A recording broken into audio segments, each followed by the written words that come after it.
This is Akasia. Should I have the light on? I'm going to try it with the light. There we go. That's much better. It was really yellow.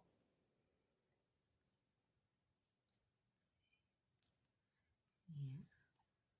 I know.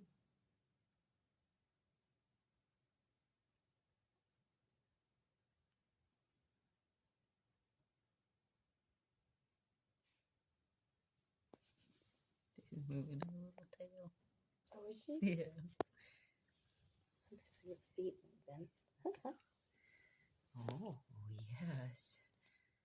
Yes. So oh, big stretch.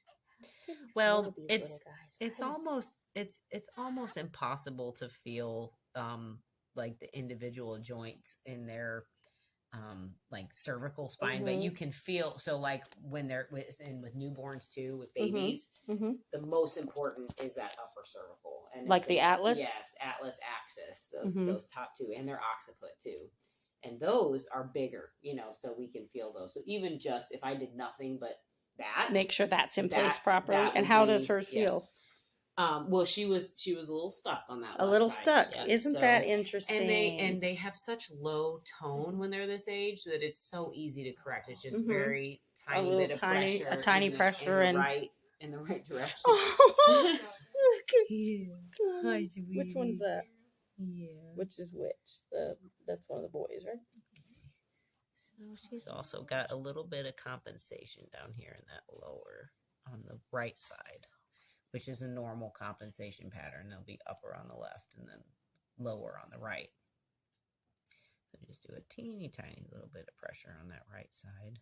There we go. That already released. Good. Wow. So there was a little bit. That's really interesting. I wonder how many of our puppies have this all along. We never knew. Well, I mean, any good chiropractor will tell you that there's always something. There's something that's always out. There's always something that you can improve, And it doesn't mean that those things won't necessarily correct on their own, even if you don't do anything. Like the body is amazing at adapting to stress, Right. But whatever you can do to alleviate that and enhance that, process is going to be, especially early on. Yes. If it was a birth injury or something, Correct. Then it's really good if we can just take that one step. Correct. Absolutely. Then they all have a better shot at a longer and healthier life. Look at that stretch. She is just like, oh, this is good.